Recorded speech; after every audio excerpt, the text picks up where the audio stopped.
Assalamualaikum warahmatullahi wabarakatuh. Ada sebuah cinta yang tidak pernah diucapkan, sebuah kekaguman yang disimpan ropet-ropet dalam diam, hanya dibagikan lewat doa di keheningan malam. Inilah bagian pertama dari kisah cinta paling agung dalam sejarah Islam, kisah Sayyidina Ali bin Abi Thalib dan Fatimah Az-Zahra. Kita semua mengenal Ali sebagai singa Allah, satria yang tak gentar di medan perang.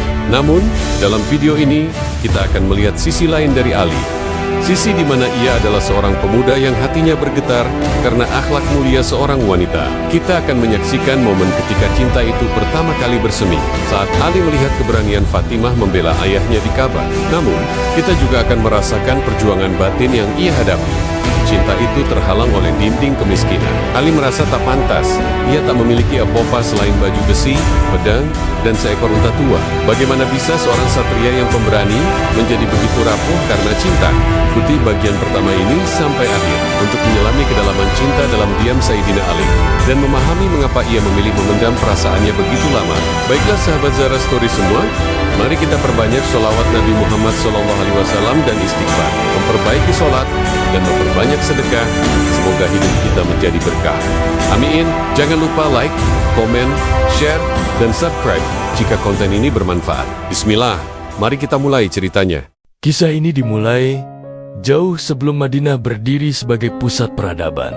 Di jantung kota Makkah yang penuh gejolak, di sanalah, di bawah asuhan langsung sang Nabi terpilih, Muhammad SAW, seorang pemuda tumbuh menjadi perwujudan keberanian dan ketakwaan. Dialah Ali bin Abi Thalib, sepupu sekaligus murid kesayangan Rasulullah. Sejak belia, Ali telah menyerahkan hidupnya untuk Islam, menjadi perisai bagi dakwah, dan pedangnya, Zulfikar, kelak akan menjadi legenda. Namun, di balik sosoknya sebagai singa Allah yang gagah berani, bersemayam sebuah hati yang menyimpan kekaguman teramat dalam. Kekaguman itu tertuju pada satu nama, Fatimah Az-Zahra, putri bungsu sang Nabi. Bagi Ali, Fatimah bukanlah sekadar seorang gadis. Ia adalah Az-Zahra yang bersinar. Ia adalah perpanjangan dari kemuliaan ayahnya. Ali tidak terpesona utamanya oleh kecantikan paras. Meski Fatimah adalah jelita, yang menggetarkan Ali adalah sesuatu yang jauh lebih abadi. Kemurnian akhlak, kedalaman iman, dan keberanian yang menyala-nyala di dalam dadanya. Ali adalah saksi mata. Ia melihat dengan mata kepalanya sendiri bagaimana Fatimah yang masih begitu muda mewarisi keteguhan hati ayahnya. Satu peristiwa terpatri secara khusus dalam ingatan Ali.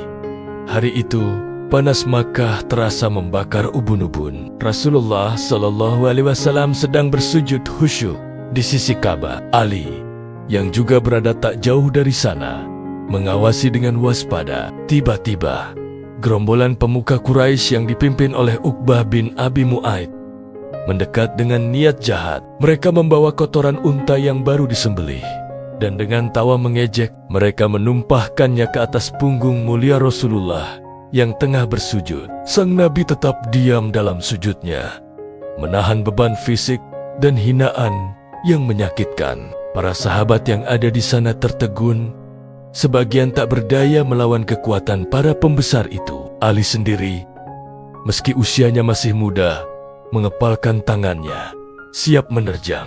Namun, sebelum Ali sempat bergerak, sesosok tubuh mungil melesat dari arah rumah Nabi. Itulah Fatimah. Tanpa rasa takut sedikit pun, gadis belia itu menerobos kerumunan para pria bengis tersebut. Ia menghampiri ayahnya, dan dengan tangan kecilnya, ia membersihkan kotoran menjijikan itu dari punggung Rasulullah. Tangannya gemetar, bukan karena takut, melainkan karena amarah dan kesedihan melihat ayahnya diperlakukan sedemikian rupa. Setelah selesai membersihkan, Fatimah tidak lari. Ia berdiri tegak, membalikkan badan menghadap para pemuka Quraisy itu. Dengan suara yang lantang dan tatapan mata yang tajam, ia mencaci maki mereka, mengutuk perbuatan keji mereka. Para pria dewasa yang angkuh itu terdiam, terkejut melihat keberanian seorang gadis kecil yang tak gentar membela kehormatan ayahnya. Dari kejauhan, Ali menyaksikan semua itu. Jantungnya berdebar.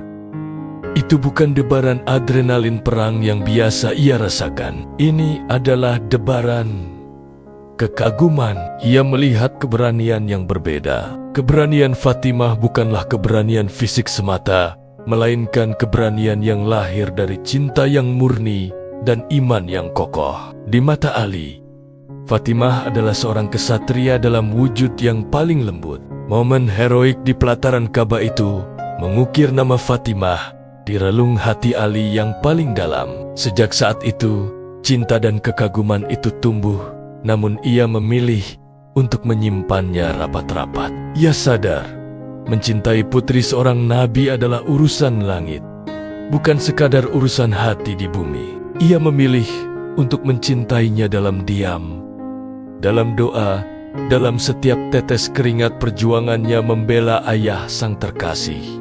Hijrah telah mengubah segalanya.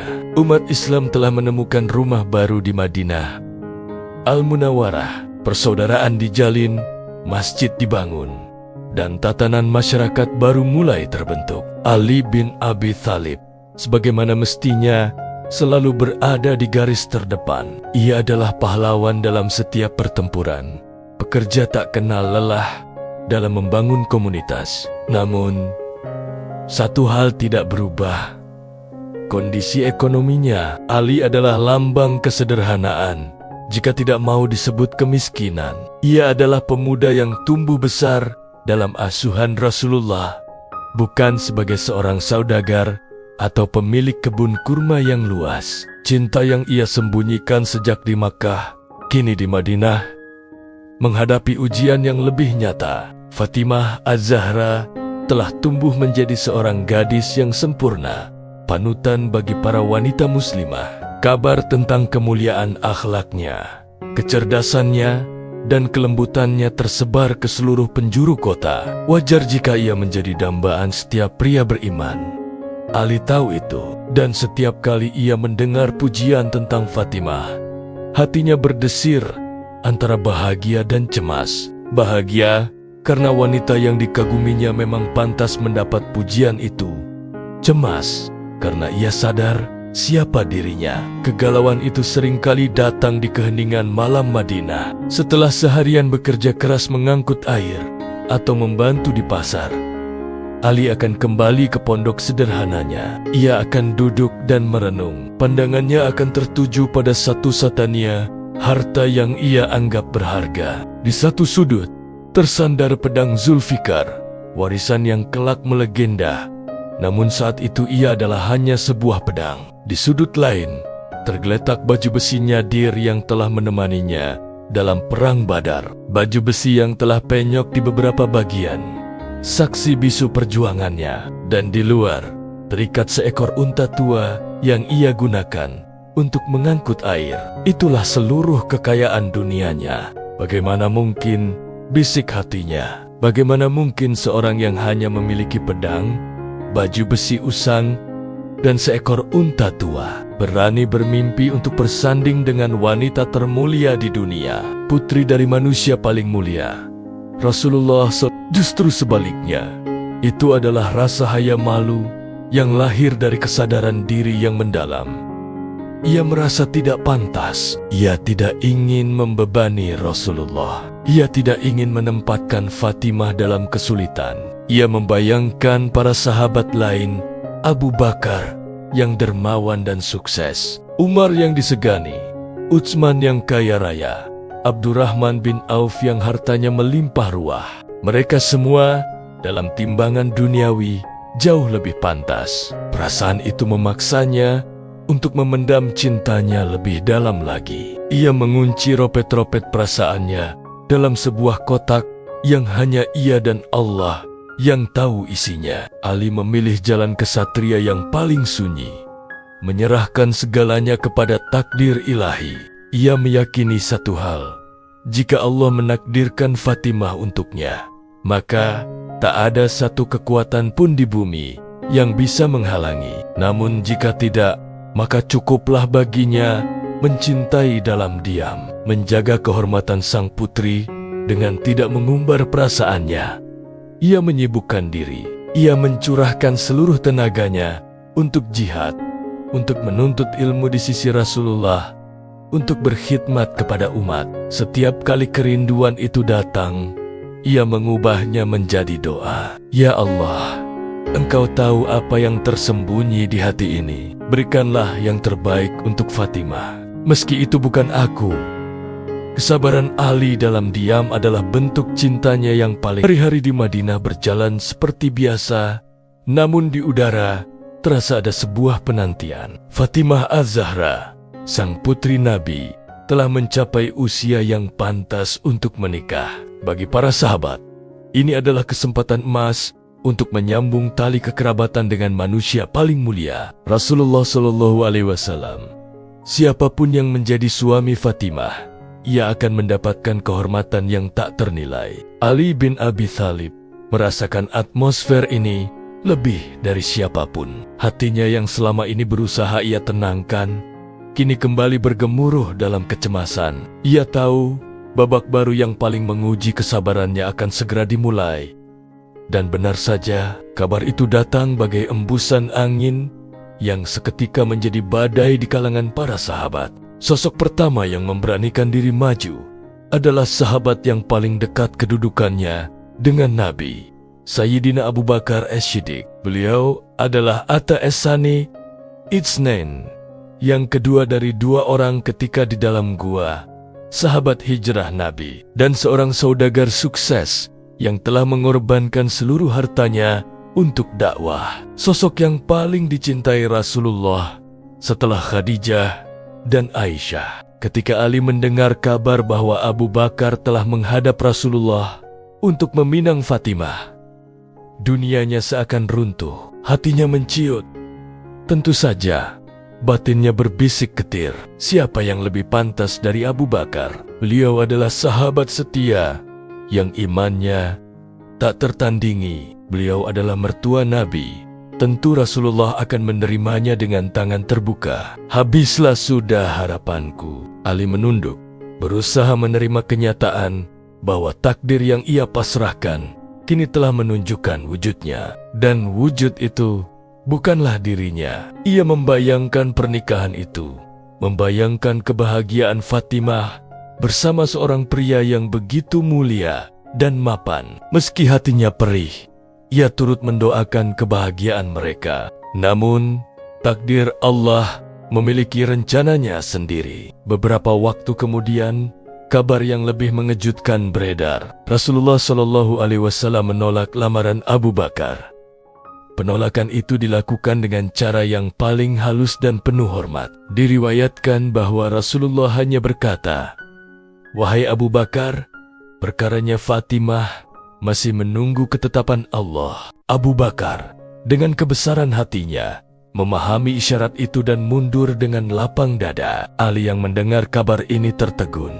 Ia bingung, jika seorang Abu Bakar As-Siddiq ditolak, lalu siapa? Sedikit harapan yang tadi padam kini berkelip ragu di dalam hatinya.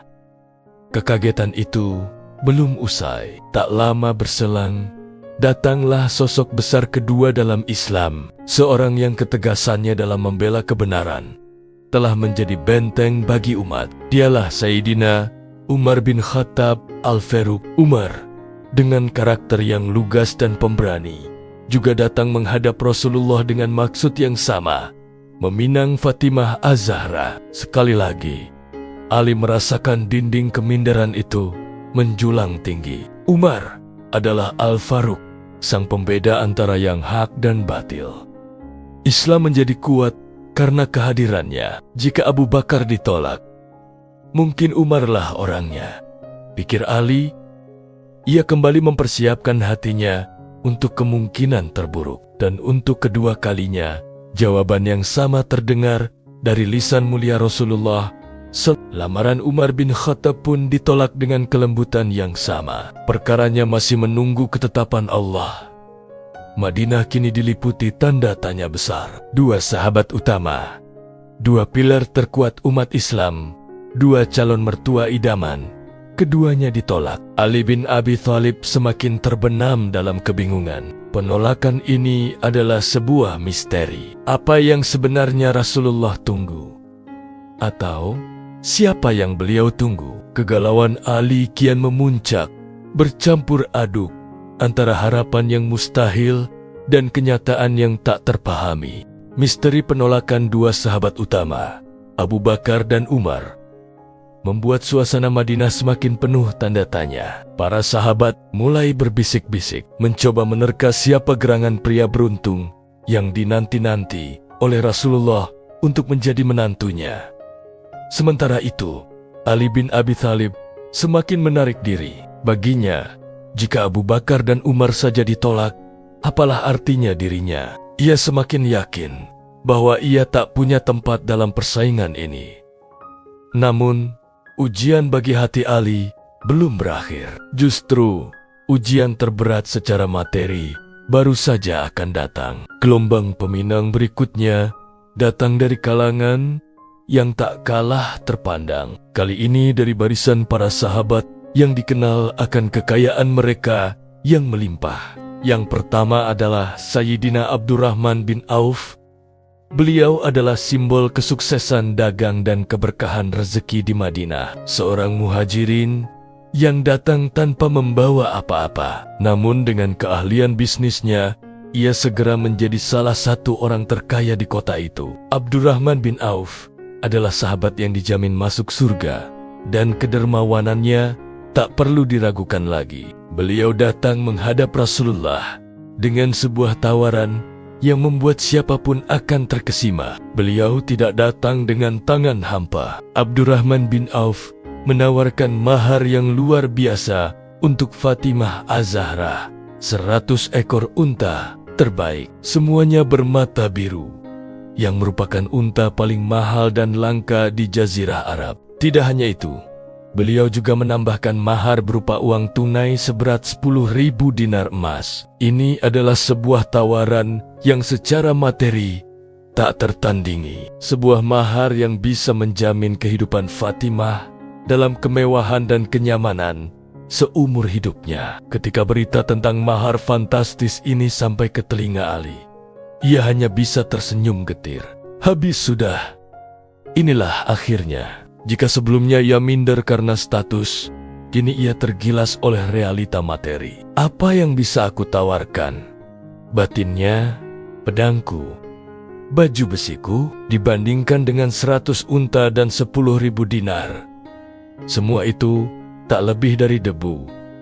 Ali benar-benar melepaskan semua harapannya. Ia merasa pertarungan ini telah selesai. Cinta dalam diamnya kini ia anggap sebagai takdir yang memang hanya untuk disimpan, bukan untuk diwujudkan. Ia yakin Rasulullah pasti akan menerima tawaran ini demi kebahagiaan dan jaminan masa depan putrinya. Namun, keajaiban langit kembali terjadi.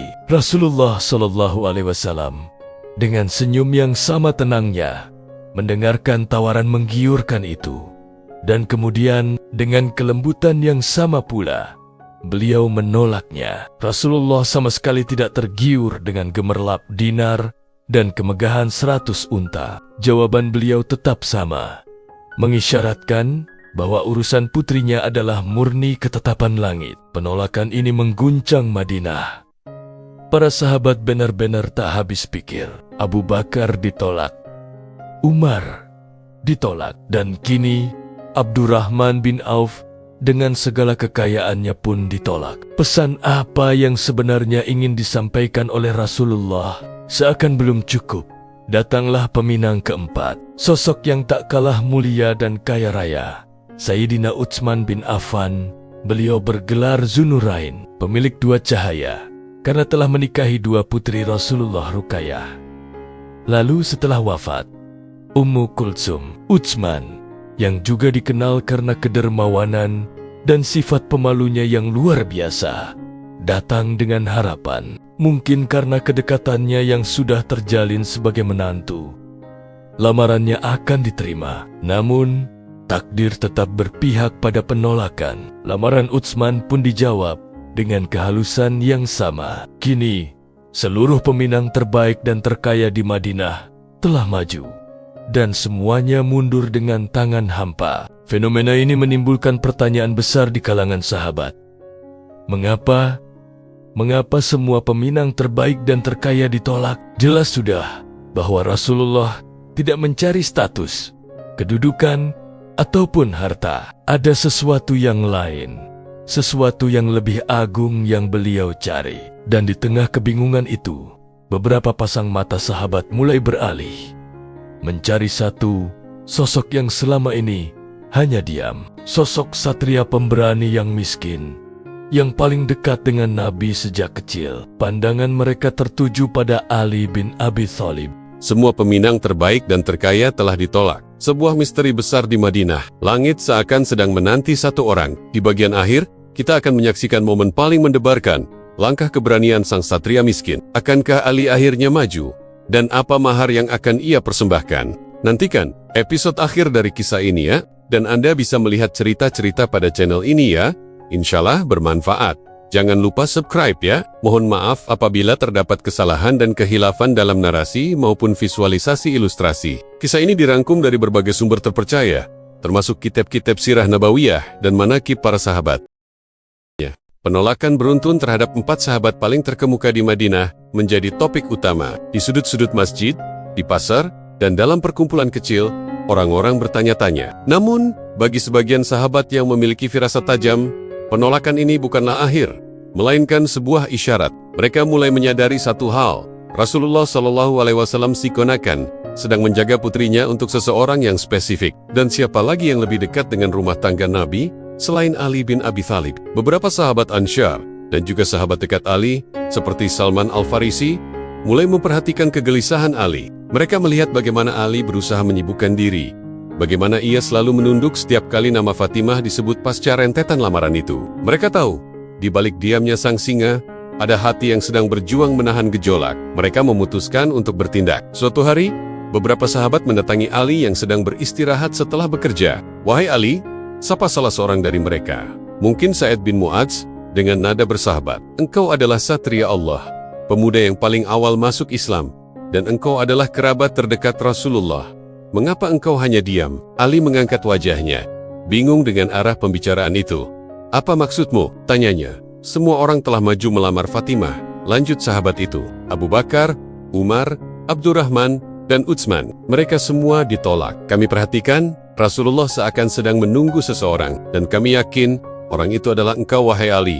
Mengapa engkau tidak memberanikan dirimu?" Jantung Ali berdebar kencang mendengar ucapan itu. Perasaan yang selama ini ia kubur dalam-dalam, kini didorong ke permukaan. "Aku," ucap Ali lirih, nyaris tak terdengar. "Apa yang kalian bicarakan?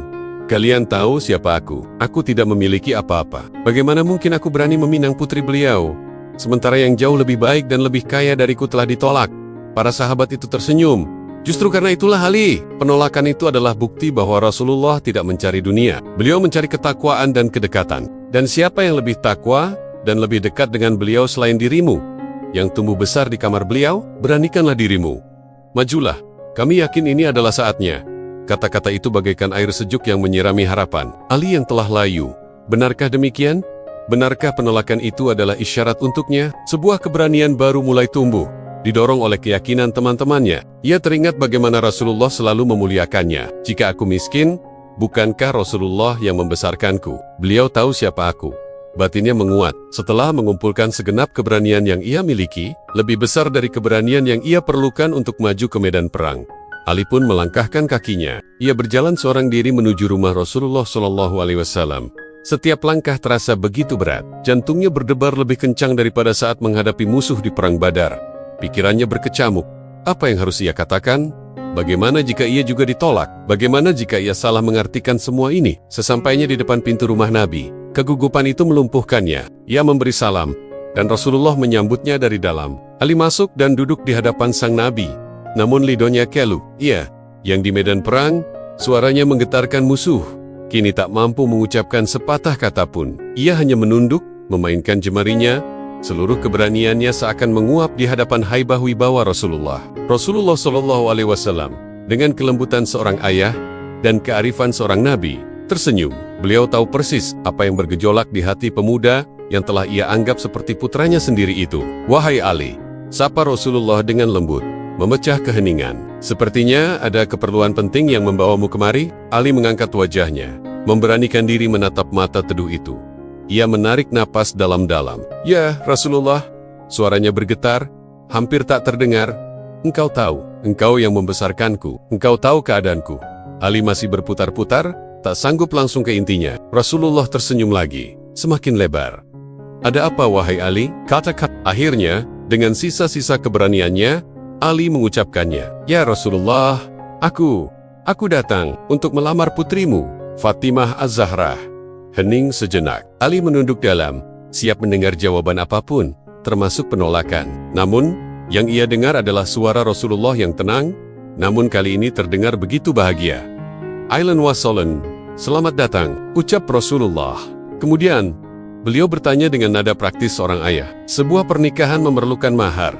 Wahai Ali, apa yang kau miliki untuk diberikan sebagai mahar?" Pertanyaan itu menampar Ali kembali ke realita. Wajahnya memerah. "Ya Rasulullah," jawabnya jujur, "engkau tahu semua yang aku miliki. Aku tidak punya apa-apa, kecuali pedangku, seekor unta tua untuk mengangkut air, dan baju besiku." Mendengar jawaban jujur itu, senyum Rasulullah SAW semakin bersinar.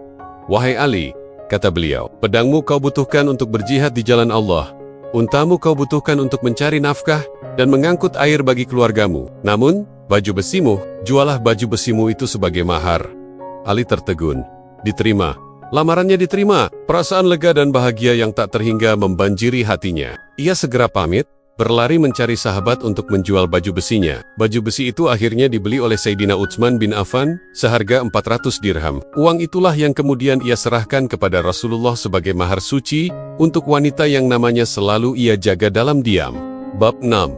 Ikatan suci di atas kesederhanaan berita. Diterimanya lamaran Ali bin Abi Thalib menyebar cepat di Madinah, mengakhiri semua teka-teki dan spekulasi. Para sahabat bersuka cita. Akhirnya, terjawab sudah mengapa para peminang kaya dan terpandang itu ditolak. Allah dan Rasul-Nya tidak sedang mencari kemegahan dunia untuk Fatimah. Langit telah memilihkan seorang pemuda yang mungkin paling miskin di antara mereka secara materi, namun paling kaya dalam hal keimanan, ilmu, dan keberanian. Sang satria, Ali bin Abi Thalib, Rasulullah SAW sendiri yang akan menikahkan mereka. Mahar sebesar 400 dirham itu diserahkan Ali kepada Rasulullah.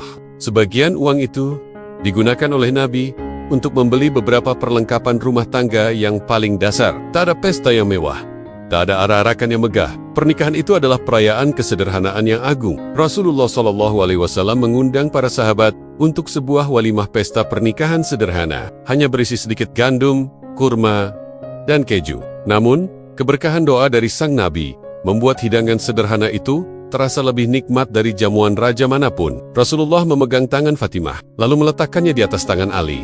Beliau mendoakan kedua mempelai dengan doa yang penuh cinta. "Semoga Allah mengumpulkan kalian berdua, memberkahi kalian berdua, dan mengeluarkan dari kalian berdua keturunan yang banyak dan baik."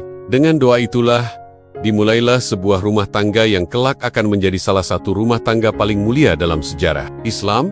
Mereka memulai hidup baru di sebuah bilik sederhana, tak jauh dari Masjid Nabawi. Isi rumah mereka adalah cerminan dari mahar yang ada. Hanya ada sebuah tikar kasar dari pelepah kurma sebagai alas tidur, sebuah kerba, kantung kulit untuk menyimpan air, sebuah batu gilingan gandum, dan beberapa perkakas tanah liat. Inilah istana bagi Sayyidati Nisa Al-Jannah, pemimpin para wanita di surga. Kehidupan mereka adalah perjuangan, tidak ada kemewahan yang tiba-tiba muncul. Ali tetap bekerja keras sebagai pengangkut air dan pekerja serabutan untuk menafkahi keluarganya. Fatimah, sang putri Nabi, mengambil alih seluruh pekerjaan rumah tangga sendirian. Hari-hari mereka diisi dengan kerja keras yang nyata. Dikisahkan bahwa Fatimah harus menimba air sendiri hingga talinya membekas di bahunya. Dan setiap hari, ia harus menggiling gandum dengan batu gilingan itu untuk membuat roti bagi keluarganya. Suatu hari, Ali pulang dan mendapati Fatimah sedang menggiling gandum sambil menangis kelelahan. Ali memandang tangan istrinya. Tangan yang dulu lembut itu, kini menjadi kasar dan melepuh akibat beratnya pekerjaan menggiling gandum setiap hari. Hati Ali teriris. Ia merasa gagal sebagai suami karena tidak bisa memberikan kehidupan yang lebih nyaman untuk wanita yang begitu ia cintai. Namun, Fatimah menyeka air matanya dan tersenyum melihat suaminya.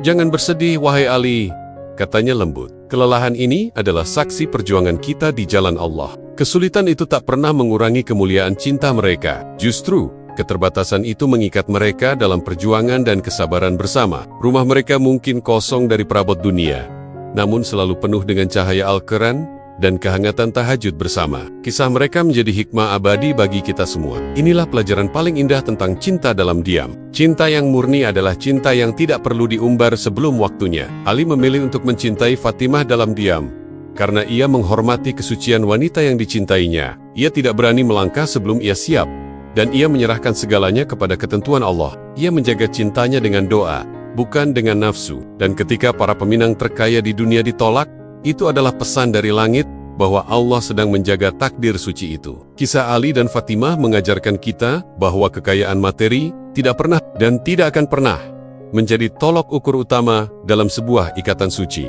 Yang menjadi tolok ukur adalah ketulusan hati, kesetiaan, kesamaan visi dalam ketakwaan, dan kesiapan untuk berjuang bersama dalam suka maupun duka. Ali tidak mendapatkan Fatimah karena hartanya. Ia mendapatkannya karena Allah tahu di dalam hatinya yang miskin harta, tersimpan cinta yang paling kaya dan paling tulus untuk sang putri tercinta. Demikianlah takdir suci itu digenapi. Kisah Ali dan Fatimah mengajarkan kita bahwa kemuliaan cinta tidak diukur oleh harta, tapi oleh ketakwaan dan kesetiaan yang dijaga dalam diam. Semoga kisah ini bermanfaat dan menginspirasi kita semua. Dan Anda bisa melihat cerita-cerita pada channel ini, ya insyaallah bermanfaat. Jangan lupa subscribe ya. Mohon maaf setulus-tulusnya apabila terdapat kesalahan dan kekhilafan dalam narasi maupun visualisasi ilustrasi. Kisah ini dirangkum dari berbagai sumber terpercaya, seperti Sirah Ibnu Hisham, Fadail Al-Sahabah, karya Imam Ahmad, dan kitab Manaqib Ahlul Bait lainnya.